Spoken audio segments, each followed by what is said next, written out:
Nathan, we're back. It's back. We're back. We're back. We are back. Clay Helton, according to Shotgun, they're going to be a training camp on October 9th after 2 more weeks of conditioning. Pac-12 football is back. Whether or not it should be, that's not what we're up for discussing, man. It's going to happen. It's going to happen. How are we feeling about it? You know, I've fallen into the trap over the last day or so of I'm excited that it's back, but also at this point this year, the way that everything's played out, I'll believe it when I see it, right? November 6th, when USC is on the field, whether it's at the Coliseum, one of the other Pac-12 South opponents, wherever it might be, anywhere on the West Coast. But until then, I'm excited. I'm excited for it to be back. This was something we were talking about last week. I said that the Pac-12 needs this, right? The Pac-12, whether or not it's smart, the Pac-12, it would not be a great look for the conference. It wouldn't help the conference's reputation if it was the one sitting on the sidelines while everybody else got to have fun. I was picturing that SpongeBob meme where Squidward's looking out of his window at SpongeBob and Patrick playing outside, and it's Squidward was the Pac-12 and every SpongeBob and Patrick where everybody else. And I didn't want that to happen, so I'm stoked that it's back, but also I'll believe it when I see it. I think I'm pretty much with you there. I still have to believe it or see it to believe it. Hats off to all of these athletes. You know, they've been able to go through their training without having any cases. So that I have to imagine that was probably a pivotal argument for their having this league back. But yeah, man, we are here and it's going to go down. So that puts us in a pretty, for our purposes, it puts us in a pretty decent position because now we have actual content that we're going to be talking about. Give me a little bit more insight into your feelings in terms of how this should go down functionally, right? They're only going to be playing Pac-12 games. I believe you told me the other day it was going to be 7 games. How do you think this is going to work in terms of getting the players from point A to point B from school to school to actually play these games and stay safe? It's going to be interesting. And I mean, I think when the Pac-12 initially came out with their conference-only schedule, the first iteration of that back in August or late July or whatever it ended up being, the way that they had it worked out was it was I think 10-game season over 12 or 13, maybe even 14 weeks. They had a bunch of bye weeks, off weeks, built in so that if there was an outbreak on the team or there was a situation in a community or there was anything related to the virus that prevented them from playing that weekend, they had a bunch of flex dates, a bunch of open dates where they could possibly make that up. And I think everybody matching up in weeks 1 and 2 had the same bye weeks so that if they couldn't start on time like SC and UCLA, they could play that game in week 6. But now this schedule, it doesn't have as much of that. And granted, there's less time to be able to do that. And at this point, when you're starting in early November, you kind of have to fit as many games in as you possibly can.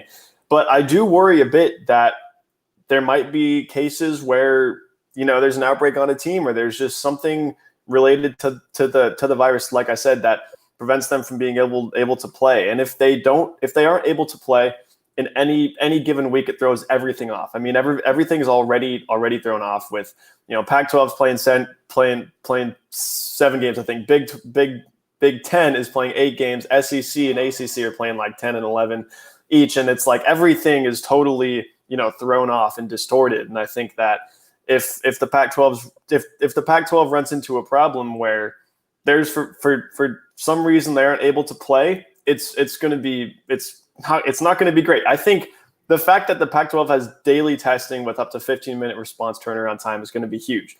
And I think that hopefully eases the concerns about traveling, about, grouping up in large groups, about practicing with 100 guys, traveling with 100 guys, whatever it might be. I think that is going to definitely help them along the way.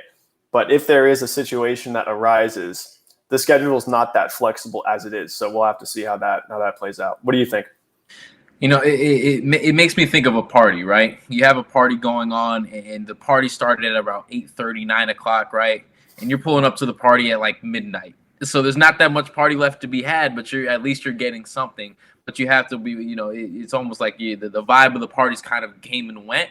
I'm concerned about what the actual product of the field is going to be when we have guys like AVT. We don't know whether people are going to be coming back what's the word I'm looking for? Non-committing to playing Obviously, they're facing different circumstances than they were when they opted out of a spring season. This is no longer going to be a spring season. This is going to be a fall season. Something I was just talking about with our producer. Do these guys have agents already in line? Because if you have an agent, that complicates your ability to come back and play. If you're Elijah Vera Tucker, if you're J2 Fele, if they even want to come back and play, if they feel like that this is still not a situation that they want to enter, that is completely understandable. Because truth be told, if I were in these guys' shoes, I would definitely be having second thoughts, just given what we've seen take place over across the country. Yes, there have been teams who have had successful games, who have played safely, and there are also teams such as Memphis who have had breakouts on the team. So there's still no way that no surefire plan to prevent these things. But like I said, they've done a very good job of keeping it under wraps, and they do have the resources necessary to pull this thing off.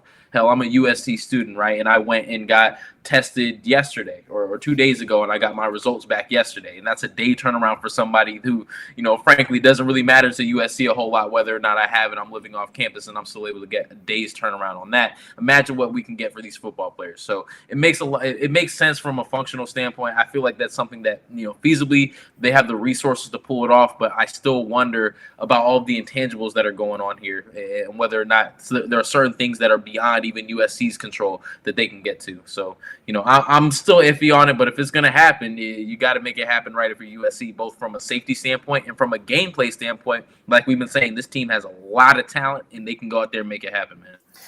One thing I know is that I'm sure there's going to be a lot of conversation about whether or not guys like AVT are going to come back now that they're playing a fall season. If the NCAA provides any sort of roadblock and any sort of obstacle in allowing that to happen because the guys hired an agent and now they're suddenly ineligible to return, that's going to be a terrible look for an organization that already has a pretty terrible reputation. And right. These guys cannot be expected to sort of plan for something that's 8 steps away. And by that, I mean, the guys opt out. They said, okay, there's not going to be a fall season. It doesn't look like there's going to be a fall season, right? There's not a big chance that I'm going to be able to play in college anyway. I'm going to take these extra couple months. I'm going to take the couple months in the spring when there might be a season then to get myself ready for the draft. And now all of a sudden there's like, oh, we can test and we can turn around in 15 minutes. All of a sudden we're playing a 7-game schedule November through December over like a 7-8 week span. But I already got an agent and now I can't come back, even though there's no way I could have possibly foreseen this happening.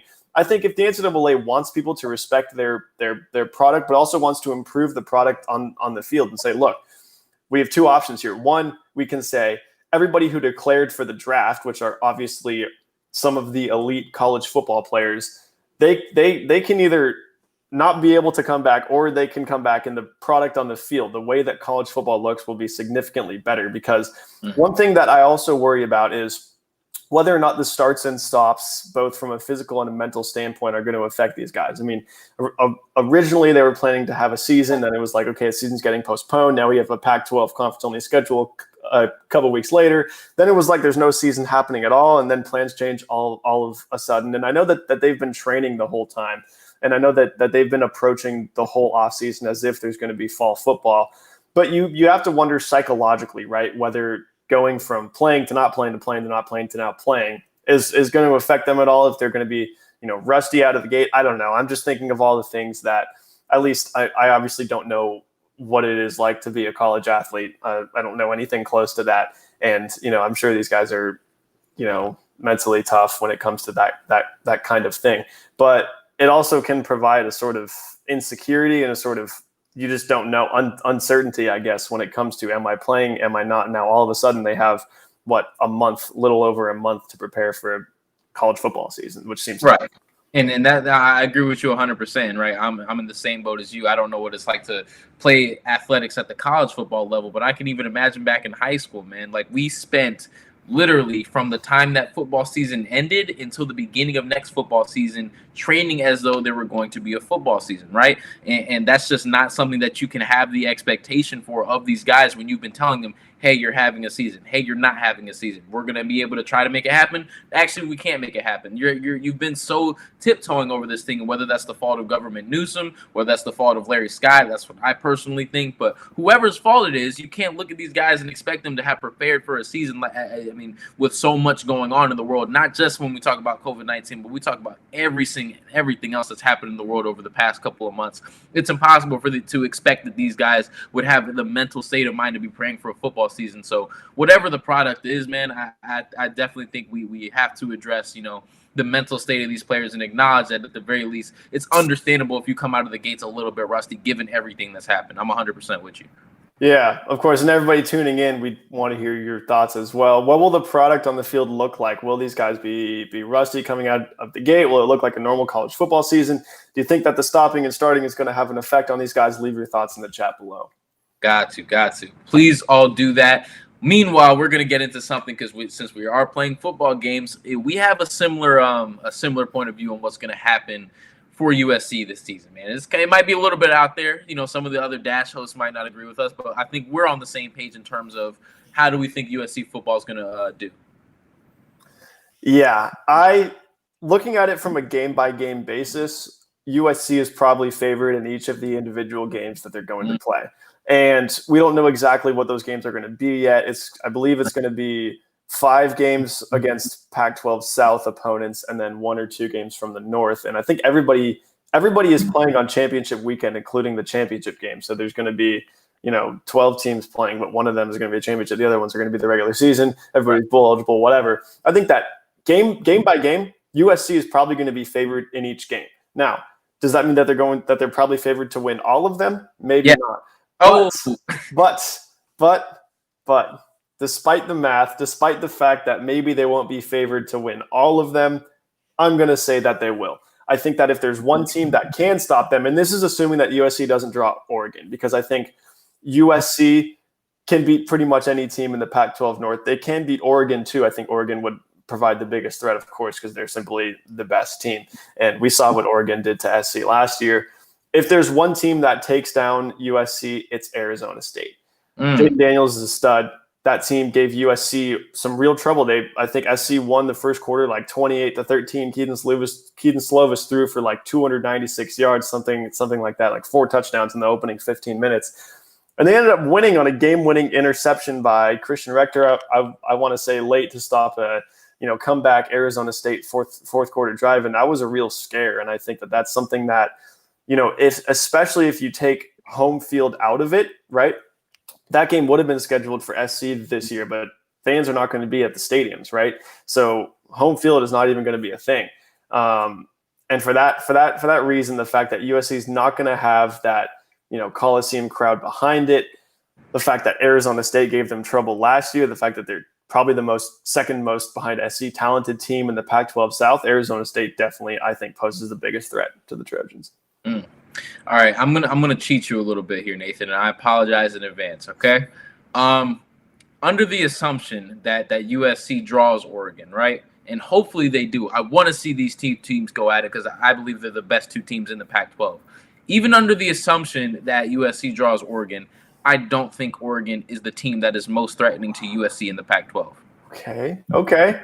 The team that poses the biggest threat to the USC Trojans. Don't say it. Is the USC Trojans.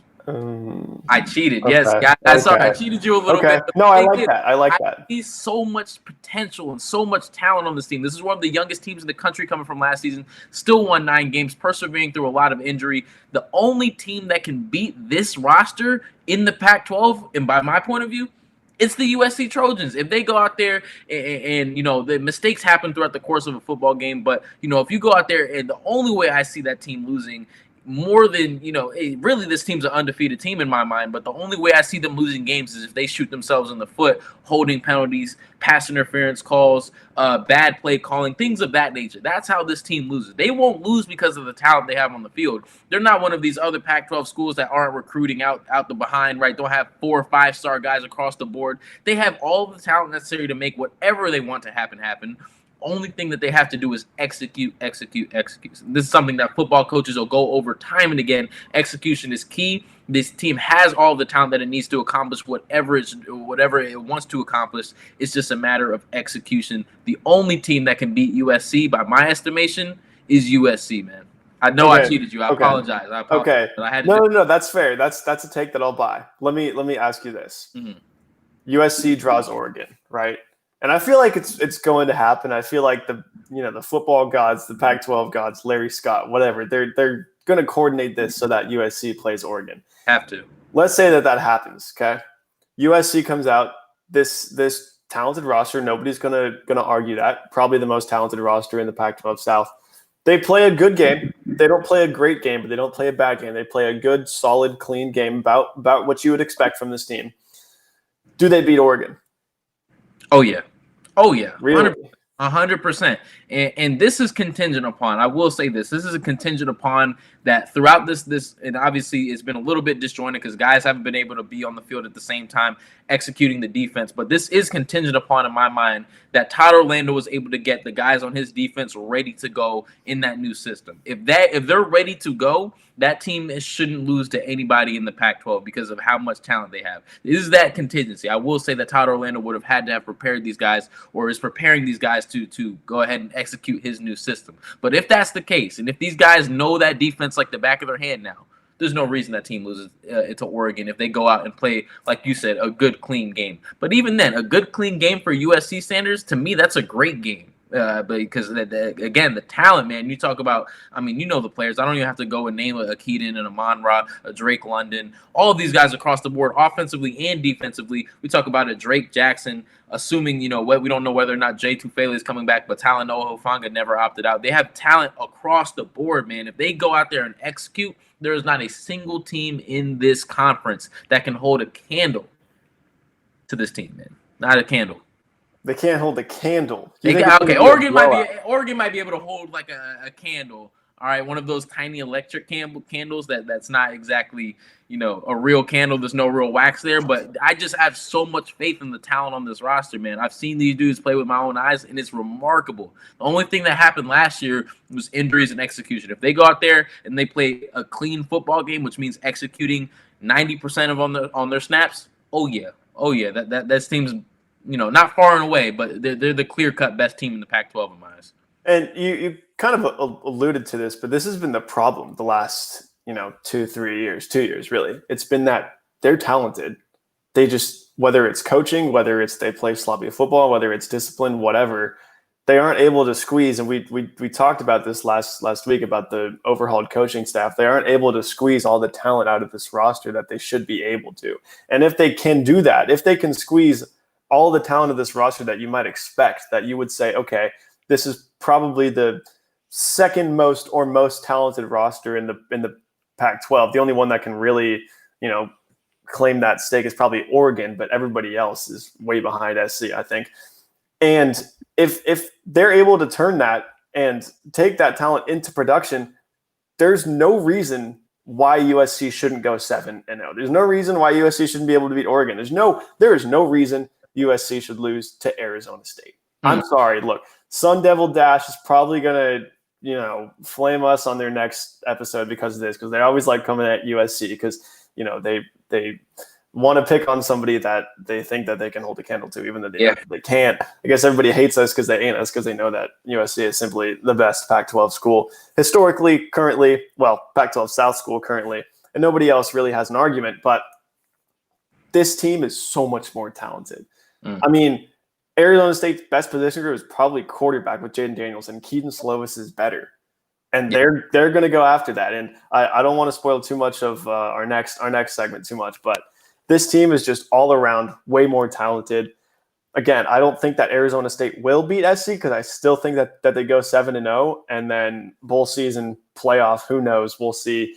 But there's no reason why USC should, unless they draw Oregon. I think they probably might lose that game, or it would at least be really close. There's no reason why USC should lose more than one game this year. I'm with you, man. I'm with you. Even though I do think that this team, like I said, the only team that can beat them is the USC Trojans. But you alluded to our next segment, man. So why don't we go ahead and get into it? We're introducing a brand new segment to Trojan Dash.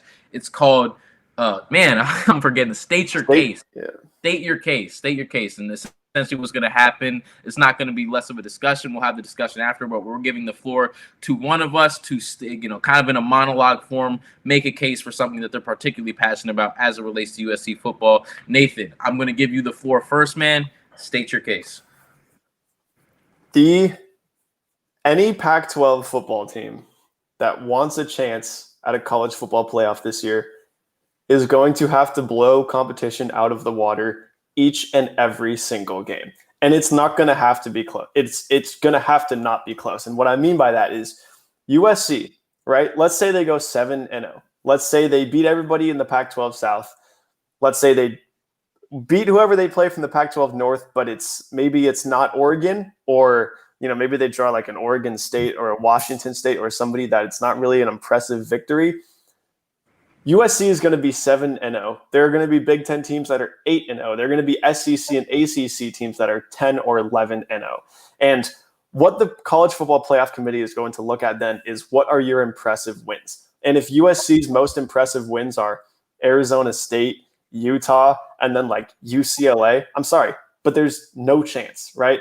USC, if they want to make, and if any Pac-12 team wants to make a case, a valid case for a national championship, and that is for a college football playoff, they are going to have to do some serious convincing. And I'm not going to put all the blame on, Commissioner Scott for not starting the season early enough, saying, the Pac-12 backed itself into a corner by starting so late, November 6th, whatever, because that's the reality of the situation. There were probably a bunch of factors that played into that. There were probably a bunch of things that were preventing them from coming back earlier. But now this is where we are. Pac-12 teams are going to play 7 games, and they better fit 10, 11, 12 games worth of impression, worth of dominance, worth of convincing into that short schedule in order for them to have a chance at the college football playoff. Now, when Larry Scott was talking about how, the Pac-12 schedule, the short thing, they're still going to be eligible for the college football playoff.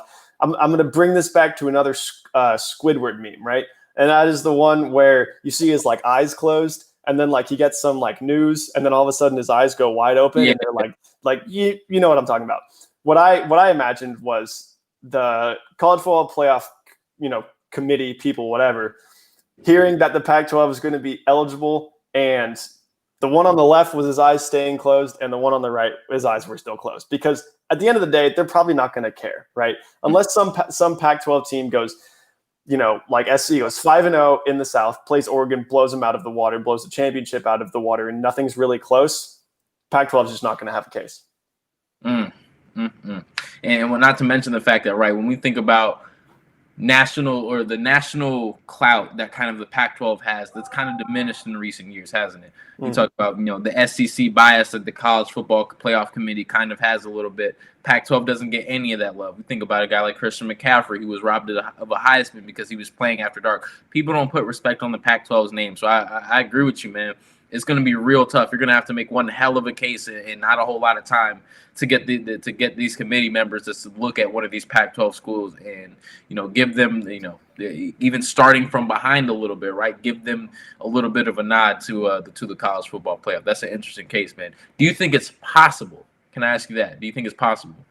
It's possible. Let's take quantify that. USC. Okay, let's take. You got to put like a percentage on it and say, I have this % chance that a school from the Pac-12 can make the college football playoff. What would it look like? In a normal season, I would say somewhere from 10 to 15, just because, from a purely talent perspective, from a purely quality of team perspective, the Pac-12 is just on a different level from the SEC, and I'm not talking about above it, I'm talking about below it.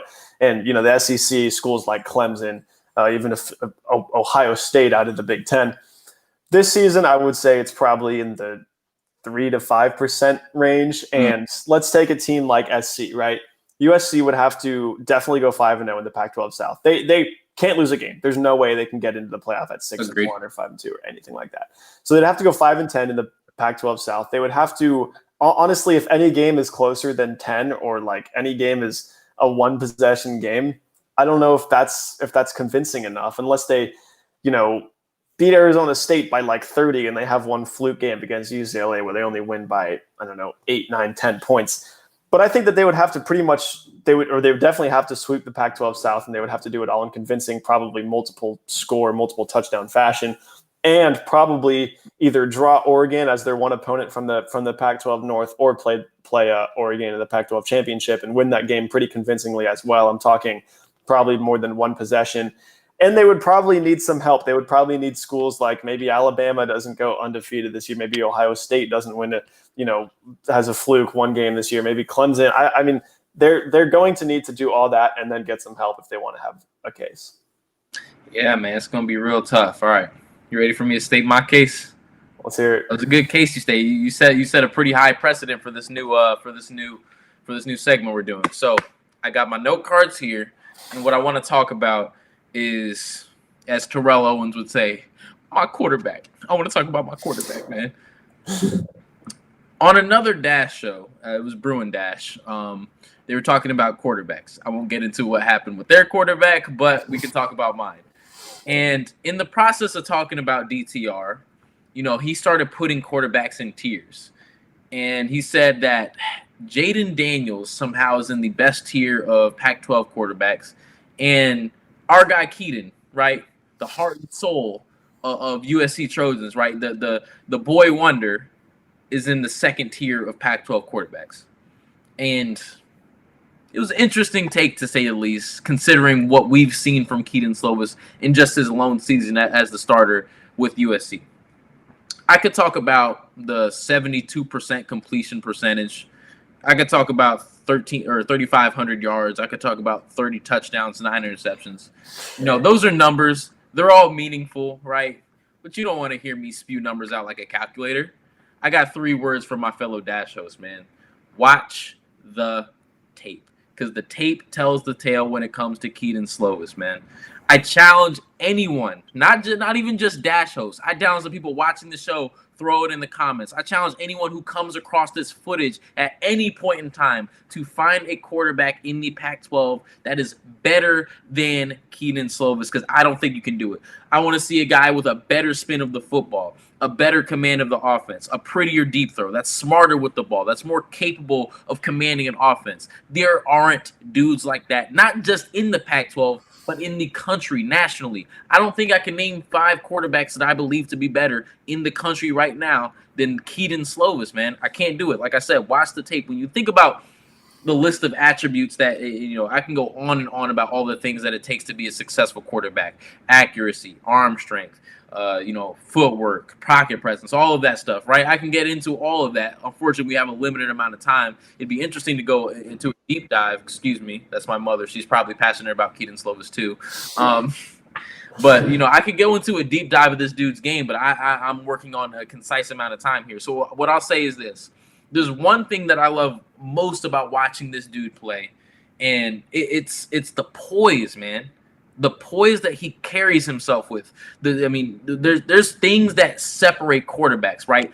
Good quarterbacks, great college quarterbacks, good NFL quarterbacks, exceptional quarterbacks. The poise is the separator there, man. The poise has always been the separator. When you think about the characteristics of a great quarterback, man: poise when he's under pressure, poise when he's in the pocket, poise when he's under duress, poise when he's in a high pressure situation, poise when a microphone is stuck in his face, poise when there's cameras on him, poise when he's on the biggest stage. The dude always carries himself with poise. And this is a guy that we're talking about was a 3-star and had no business being in the position that he's currently in, where we're looking at him as one of the best quarterbacks in the entire nation. And yet he carries himself with about as much poise as I've ever seen from a quarterback at his age, man. It's remarkable. I challenge anyone to fight me on that, man, because Keaton Slovis, there's not a whole lot of quarterbacks that I get sold on so quickly, but it took me about 4 games before I looked at Keaton Slovis and I said, that dude is special. He's going to be playing on Sundays. He's going to be starting on Sundays, and because he has the poise, man. Keaton Slovis is the best quarterback in the Pac-12. He is one of the best quarterbacks in the nation, and I say that with 100% confidence, man, 100% confidence. That dude is special. When I think about quarterbacks, that's what it looks like, man. We're not going to convince them that Keaton Slovis is better than Jaden Daniels because that's something they believe they can hold their hats on that, whatever. But to say that Keaton is in a different tier, like that they're not even on the same level, that Jaden Daniels is tier 1 and Keaton Slovis is tier 2. My question is, who's tier 3 and 4? Like, you're putting one guy in each of the first 2 tiers. Like, that's not how tiers work. Keaton Slovis and Jaden Daniels, if they are close, if Keaton Slovis is not miles better than him, they are certainly pretty equal and equal enough to be on the same tier. So, yeah, pretty bad take. And let this this isn't me trying to be or make an indictment on Jaden Daniels' talent. No, He's a darn good quarterback, right? But I think Keaton is freaking special, man. He's special. I haven't, like, again, when I watched him play, and I almost didn't want to believe it myself because, again, this is a 3-star quarterback. He started the season out as a backup. There's no way that he could be that good, but he did it game in and game out and game in and game out. He was the same exact dude protecting the football, handling the pockets with some of the best poise that I've ever seen from somebody, not even somebody his age, ever seen, period, right? You're an Eagles fan. It's Wentz, 2017 Wentz-esque. Like, the way he carries himself in the pocket is absolutely ridiculous, man. Absolutely ridiculous. There's certain dudes in sports that I could watch them play all day. Ja Morant, James Harden, Keaton Slovis makes that list for me. He's the only college football player that does, man. I got to wrap it up, though. My producer's telling me, wait, we got it. I could talk about this all day. I really would want to talk about this all day. We might have to dedicate an entire episode to how good Keaton Slovis is, but for the purposes of today, that's going to have to wrap it up. Nathan, I didn't want to cut you off, man. Did you have one more thing to say? You know what? Everything Reagan just said, Keaton Slovis is going to show us November 6th. Of course he is. And he's going to continue to show us all the way until that dude's playing on the field on Sundays. So I have to ask you something real quick, man. What was your column about this week? It ended up not getting, so I wrote it and it became outdated with the Pac-12 news and it couldn't come together. But it was about how the Pac-12 needed football to come back, and it's back. Okay, got you. Well, got you. You ask and you shall receive, Nathan. You ask and you shall receive. Go check out this guy's column and all of our other Dash Host columns exclusively on sportspac12.com. Excited about our new sponsorship, man. It's going to be really, really cool. I'm excited to be part of it. And also go check out at Dash Sports TV. Excuse me, I'm going to restart. At Dash Sports TV on Instagram and Twitter. Check out dashsports.tv. And this outro is bad.